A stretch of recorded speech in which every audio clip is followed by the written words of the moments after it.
परिषदचा जो काही प्रचाराचा टप्पा आहे हे अंतिम टप्प्यात असताना बीडच्या गेवराई नगर परिषदेचा ज्या सदस्य आहेत वार्ड क्रमांक 11च्या प्रभाग 1 मधून निवडणूक लढत असलेल्या ज्या काही सरदाना बेगम फारुकी यांचा दुर्दैवी हृदयविकाराच्या झटक्याने आज सकाळी 10:30-11च्या दरम्यान मृत्यू झाला आहे आणि त्या मृत्यूनंतर निवडणुकीकडे पाहणाऱ्या लोकांचा विचार पडला होता। मात्र संबंधित निवडणूक निर्णय अधिकाऱ्यांना याबाबत विचारणा केली असता निवडणूक अधिकाऱ्यांनी असं स्पष्ट केलं आहे की याबाबतचे जे काही प्रेस नोट आहे जे पत्रकारांना दिल्या जाईल तोपर्यंत त्या निवडणुकीचं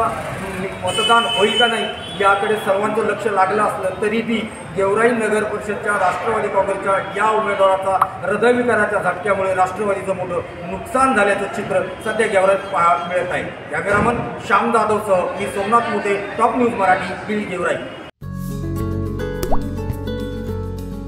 आता जोकासू STP या अत्याधुनिक जॅपनीज तंत्रज्ञानाने सुसज्ज, quick installation, energy efficient, noiseless blowers, low maintenance या आणि अशा वैशिष्ट्यांनी परिपूर्ण जोकासू STP तंत्रज्ञान प्रकल्प उभारणीपासून ते विक्री पश्चात समाधानकारक सेवा देणारी भारताबरोबरच परदेशात देखील प्रकल्पांची यशस्वी उभारणी करणारी company Deccan water treatment private limited.